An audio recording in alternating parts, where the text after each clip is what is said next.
Madam, आज साहित्य अकादमी नवी दिल्लीच्या युवा उर्दू लेखकांसाठी संमेलन आयोजित केलं होतं. काय विषय, काय माहिती द्याल, काय सांगाल? युवा उर्दू लेखक सम्मेलन, इसे उर्दू में नए नौजवान कलमकारों के लिए कॉन्फ्रेंस ऐसा नाम दिया गया है।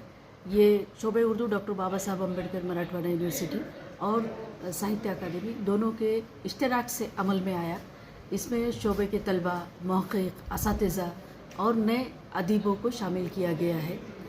ये पहला इजलास ख़त्म हो चुका है। 2 दिन का काम है। 2 दिन में तमाम तर नए कलमकार आपस में बात करेंगे, गुफ्तगू करेंगे, अपने नज़रिया दूसरे अदीब तक पहुंचाएंगे, दूसरे अदीब को समझने की कोशिश करेंगे और जो उर्दू के तलबा है वो नए तरीक़े से सीखने, लिखने का काम सीखना शुरू करेंगे। वैसे लिखना तो बहुत बचपन में आता है, लेकिन अदब की तख्लीक़ का काम हम यहाँ से शुरू करेंगे, ऐसा अहद करते हैं। और ये एक तरबियत है नए कलमकारों के लिए, सीनियर कलमकारों की तरफ से। इसमें हमारे इस शहर के अहम नावल निगार, अफसाना निगार नूरुल हसनैन साहब शामिल हुए। उन्होंने इब्तदाई तकरीर में जो बातें कही हैं वो तलबा के जहन को बेदार करने के लिए करामत साबित होगी, ऐसी मैं उम्मीद करती हूँ। और रहमान अब्बास साहब पहली वक्त इस यूनिवर्सिटी में कदम रखे हैं, तो आपके नक्श कदम पर हमारे तलबा चलने की कोशिश करेंगे, ये भी मैं उम्मीद करती हूँ। तो फिक्शन निगार यहाँ पर ऑलरेडी अच्छा माहौल है हमारे पास। ये ज़मीन बहुत ज़रख़ेज़ है। यहाँ पर पहला कहानीकार अगर कहे हमारे शोबे का हामिद सोहरवर्दी, प्रोफेसर हामिद सोहरवर्दी साहब की तख्लीक़ात उर्दू अदब के सिलेबस में, निसाब में आज भी शामिल है और आगे भी शामिल रहेगी। जोगेंद्र पॉल को लोग पढ़ते हैं, इसी सरज़मीन से है। तो उम्मीद करते हैं कि ये हमारा कलमकारों का जो कॉन्फ्रेंस है वो तलबा के लिए नहायत ही करामत साबित होगा और यहाँ से आगे अच्छे लिखने वाले समाज को पढ़ने के लिए अपनी तख्लीक़ात पेश करेंगे, ये मैं उम्मीद करती हूँ। आपका नाम मैम? मेरा नाम प्रोफेसर कीर्ति मालिनी विठ्ठलराव जावले। ओके, बहुत बहुत शुक्रिया मैम। सर, आज का जो कार्यक्रम है इसके बारे में आप क्या बोलेंगे? देखिए, साहित्य अकेडमी का शुक्रिया अदा करना चाहिए कि उन्होंने इस यूनिवर्सिटी के साथ एक ऐसा प्रोग्राम अरेंज किया है जिससे महाराष्ट्र के डिफरेंट एरियाज़ में रहने वाले उर्दू के जो युवा साहित्यकार हैं उनको एक मौका मिला है कि वो एक साथ आकर बैठें, एक दूसरे की जो क्रिएटिविटी है या उनका लिटरेचर है उसको सुनें। और कुछ स्कॉलर्स भी हैं, कुछ सीनियर्स भी हैं। तो साहित्य अकेडमी ने एक ऐसा आयोजन किया है जो मुझे लगता है महाराष्ट्र के नए लिखने वाले उर्दू के जो टैलेंट्स हैं उनको एक बहुत इम्पॉर्टेंट स्कोप मिलेगा, जगह मिलेगी।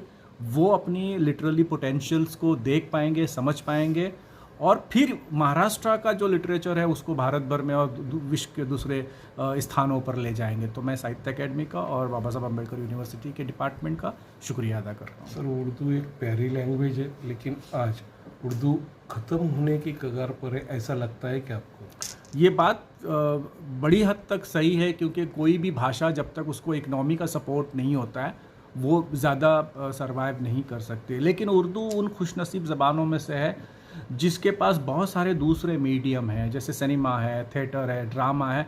यहाँ पर उर्दू आज भी बहुत ज़्यादा इस्तेमाल की जाती है और भारत में हम जब भी एक दूसरे से बात करते हैं हम उर्दू में ही बात करते हैं। कभी हम उसको हिंदी कहते हैं, हिंदवी कहते हैं, हिंदुस्तानी कहते हैं, लेकिन हम इसको उर्दू भी कह सकते हैं। तो असल में जो भाषा है वो तो जिंदा है, भाषा तो मरी नहीं है। स्क्रिप्ट कहीं ना कहीं जो उसकी है वो, लेकिन उर्दू एक इतनी बड़ी भाषा भी है कि आप उसको देवनागरी हिंदी और रोमन में भी पढ़ सकते हैं। तो भाषा तो ज़िंदा रहेगी। उर्दू स्क्रिप्ट के बारे में थोड़ा सा चैलेंज है, उसके बारे में अगर हमारी हुकूमत ने ध्यान दिया तो वो भी सही सलामत रह सकती है। सर, सोशल मीडिया की वजह से आज का युवा पढ़ने की तरफ ख्याल नहीं दे रहा, ऐसा आपको लगता है क्या? सोशल मीडिया के क्या फ़ायदा भी है, नुकसान भी है।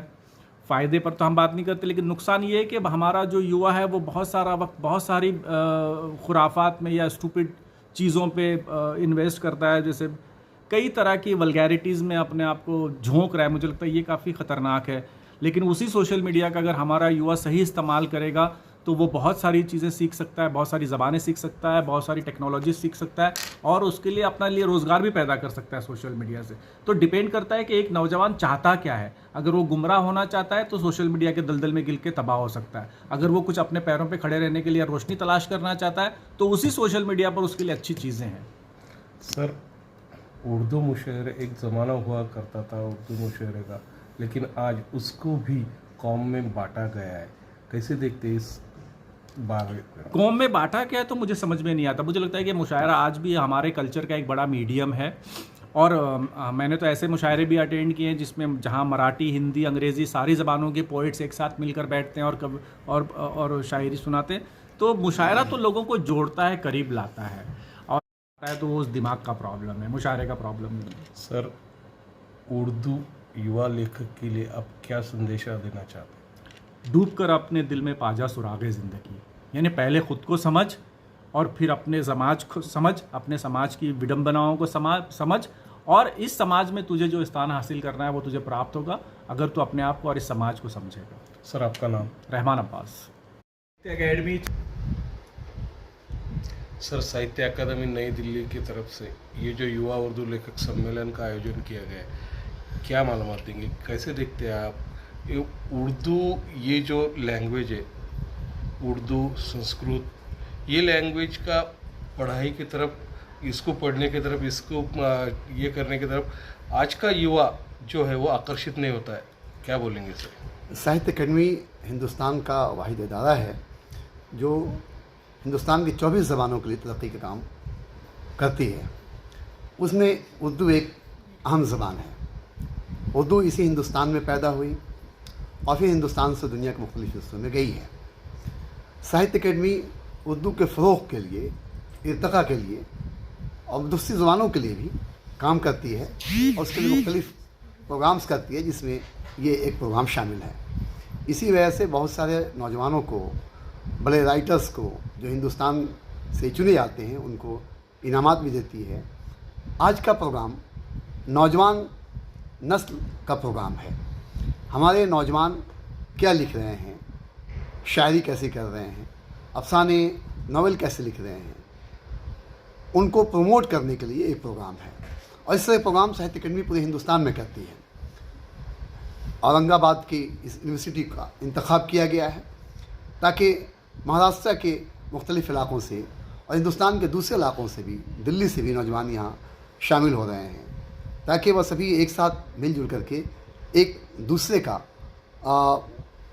अपना एहतसाब भी करें और एक दूसरे को भी देखें कि दूसरे क्या लिख रहे हैं, क्या पढ़ रहे हैं। साहित्य अकादमी का मकसद है कि उर्दू का फ़रोग़ हो, उसकी तरक्की हो और नई नस्ल उर्दू की तरफ राग़िब हो, उर्दू को पढ़े और दूसरों में भी इस बात को फैलाए। ये ज़मान मुझे लगता है कि आज से 50 साल पहले भी लोग कहते थे कि उर्दू ख़त्म हो रही है, उर्दू मर रही है, लेकिन ऐसा नहीं है। ज़माने ऐसे ही नहीं मर जाती हैं। ज़मान के बोलने वाले कम ज़रूर हो जाते हैं, लेकिन मैं तो ये कहूँ कि हमारे यहाँ ये विडंबना है कि हम कहते हैं कि ये दूसरी ज़बान है। आज उर्दू से आप पूछें कि तुम क्या बोलते हो या बोलती हो, तो कहेगा कि हम हिंदी, जबकि वह उर्दू ही बोलता है या बोलती है। तो ये हमारी कमी है। हम हिंदी फिल्मों को, जो हिंदी के नाम से फिल्में बनती हैं, गाने होते हैं, वो सभी उर्दू के होते हैं, लेकिन हम उसे हिंदी गाने कहते हैं। हमारी ज़बान उर्दू ही है और उसे हम हिंदुस्तानी भी कहते हैं। उसे किसी ज़माने में रेख्ता के नाम से या दूसरे नामों से उसे पुकारा जाता था, लेकिन है ये उर्दू ही। और उसे कुछ लोग थोड़ा सा अलग एसेंट में बोलते हैं तो उसे हम कुछ और कह देते हैं, लेकिन ये ज़बान इतनी आसानी से ख़त्म होने वाली नहीं है। ज़रूरत इस बात की है कि हम नई नस्ल को स्क्रिप्ट की तरफ, लिपि की तरफ हम राग़िब करें कि वह ज़बानें सीखें, और ऐसा हो भी रहा है। बहुत सारे दूसरे लोग भी जो उर्दू घरों में पैदा नहीं होते हैं, जिन्हें हम नॉन मुस्लिम्स कह सकते हैं, वह भी उर्दू सीख रहे हैं, उर्दू पढ़ रहे हैं, उर्दू बोल रहे हैं और हमारे दरसगाहों में भी आ रहे हैं, उर्दू के एसातिज़ा भी बन रहे हैं। इसलिए हमें नाउम्मीद होने की ज़रूरत नहीं है। मैं तो पुरुम्मीद हूँ कि ये ज़बान कायम रहेगी और आगे बढ़ती रहेगी। ओके, शुक्रिया सर. आपका नाम? अबू जहीद अब्बानी. सर, आज साहित्य अकादमी नवी दिल्लीकडनं युवा उर्दू लेखक संमेलनाचं आयोजन करण्यात आलेलं आहे. काय यामागची भूमिका आहे?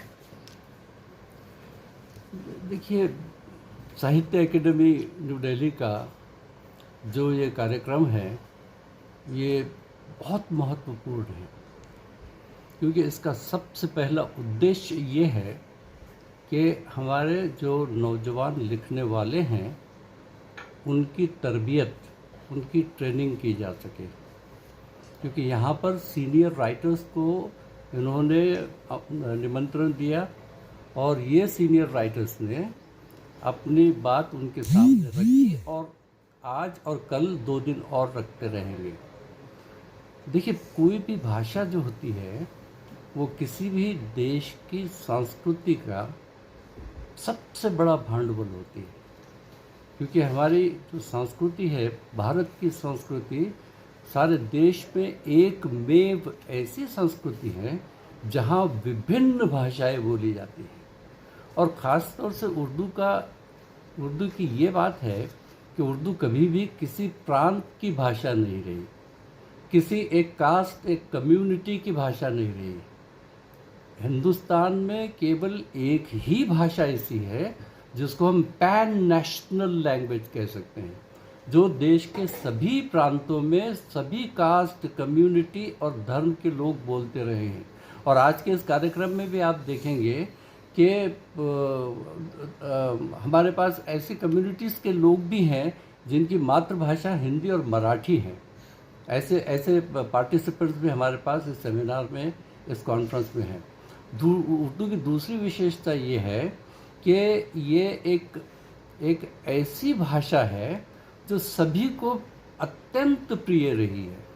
और जो गैर मुस्लिम है, जो उर्दू मुआशरे या उर्दू समाज से जिनका डायरेक्ट संबंध कभी नहीं रहा, उनकी भी ये अत्यंत प्रिय भाषा रही है.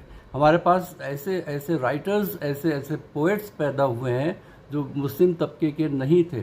जैसे रिसेंट क्रिटिक्स में हम ले लें तो गोपी चंद नारंग हैं, या ज्ञानचंद हमारे पास रहे हैं. और गालिब का सबसे ज़्यादा ऑथेंटिक एडिटर अगर कोई रहा है तो वो मालिक राम रहा है. तो वो जगन्नाथ आज़ाद हैं. देखिए, और कितने लेखक हैं हमारे पास. राजन सिंह बेदी को ले लीजिए, मुंशी प्रेमचंद को ले लीजिए, बलराज मेहरा को ले लीजिए, जोगिंदर पॉल को ले लीजिए. ये सब ने उर्दू में अपनी कहानियाँ और अपने क्या कहते हैं, सृजनशीलता का वर्णन और व्याख्यान किया है. और ये हम सभी के लिए बड़े गर्व की बात है. उर्दू के ताल्लुक से थोड़ी सी गलतफहमी ये हमारे पास होने लगी है, और शायद उसमें थोड़ी सी पॉलिटिक्स भी यहाँ वहाँ शामिल हो, कि उसे केवल मुसलमानों की ज़बान समझकर उससे साइड ट्रैक करने की कोशिश की गई है. देखिए, इससे उर्दू का नुकसान तो बिल्कुल भी नहीं होने वाला, क्योंकि उर्दू तो रची बसी है लोगों के दिमाग में, उनकी सांसों में. नुकसान होगा हमारे देश की मिली-जुली संस्कृति का, हमारी सभ्यता का, और नुकसान होगा वो साहित्य का जो उर्दू अभी तक क्रिएट करती रही है, पैदा करती रही है, और आगे भी उसकी बहुत सारी संभावनाएं हैं कि वो बेहतरीन लिटरेचर दुनिया का वो आपको देगी. देखिए, दुनिया की बेहतरीन शायरी उर्दू में मिलेगी. गज़ल का तो कोई जवाब ही नहीं है. उसको आप जागतिक स्तर पर भी अगर उसका कंपैरिजन दूसरी भाषाओं की रचनाओं से किया जाए तो गज़ल अगर कम नहीं तो ज़्यादा नहीं तो कम भी बिल्कुल नहीं है.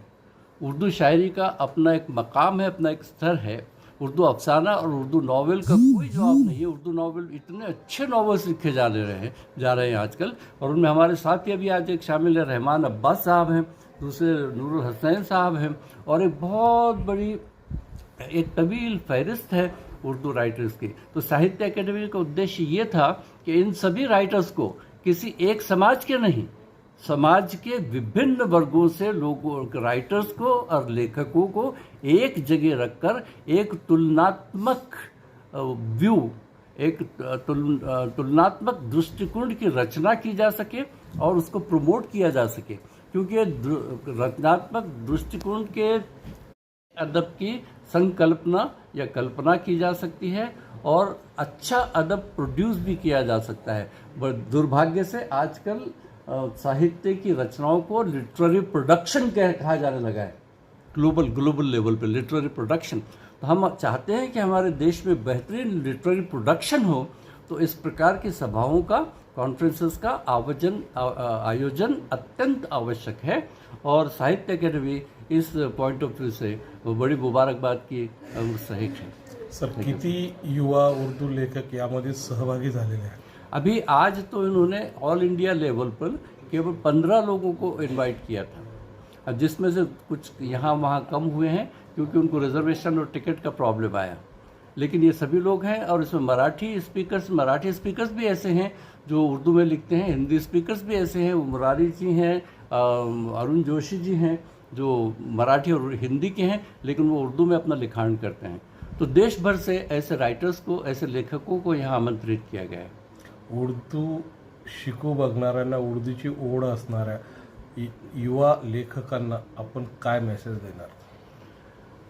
मैं एक सीनियर होने के नाते मैं उनसे ये कहूँगा कि उर्दू तो पढ़ें, उर्दू को बहुत ध्यान से पढ़ें और उर्दू के बारे में जो गलत फहमियाँ पैदा हो रही हैं उनको दूर करने की कोशिश करें और उर्दू के साथ साथ दूसरी भाषाओं का अध्ययन भी करें कि एक भाषा में अगर आप थोड़ा सा दस्तरस, थोड़ा सा कंट्रोल हासिल करना चाहते हो तो आपको दूसरी भाषाओं को भी उतने ही प्रेम और उतने ही मन की तीव्रता से पढ़ना चाहिए।